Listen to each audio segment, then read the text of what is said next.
Avevamo avuto un incidente nel terreno di raffinaderia, RDA.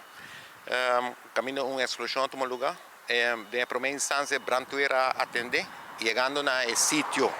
na constatato che tratta di chemical, notata in candela. E nel momento che sta hazmat una procedura, e dopo nel caso che specifico è stata una combinazione di differenti chemical di una procedura che noi stiamo cumpri. Nel momento che siamo ora chiamati dentro sopra è portato di un impatto per evacuare la regione e barrio non, dopo non sta operando in scuola. Então, basta arrivare a 6 cu, lo che sta ponendo in procedura non, siamo guardo chiamare, para coordinar e seguinte step e para stabilizar a situação. Tanto tem 3 vítimas nesse caso aqui, pero não está em candela e Branto era atender e depois a emergência nós estabilizar a área também com uma procedura normal riba terreno di raffinaderia. Ti mesterete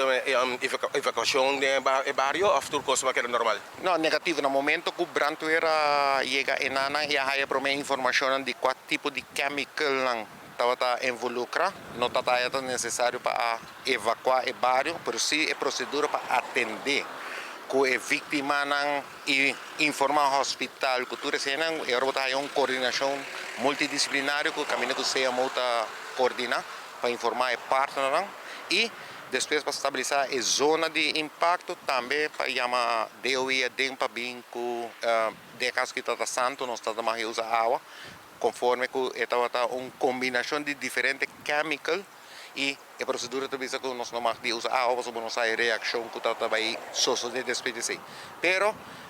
para Jesus mesmo informar nesse presidente que não está necessário para seguir escala para evacuar a área está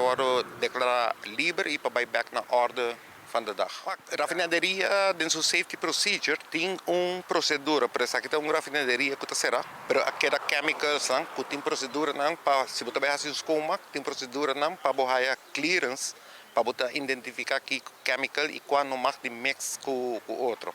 Me te quero que o enana tem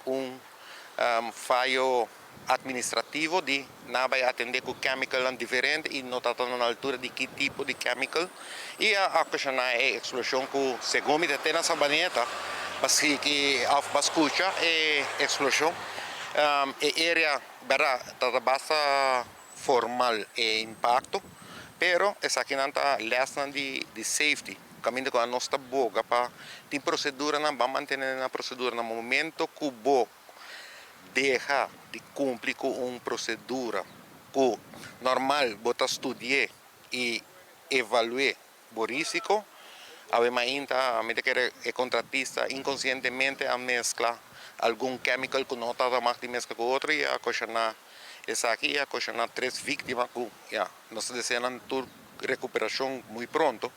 mas essa aqui está um lesson para o país Aruba também que tem procedura, não? E se você não tem conhecimento, acerca de Branto, que é experto nessa aqui para dar um conselho, conta atender de um caso assim aqui.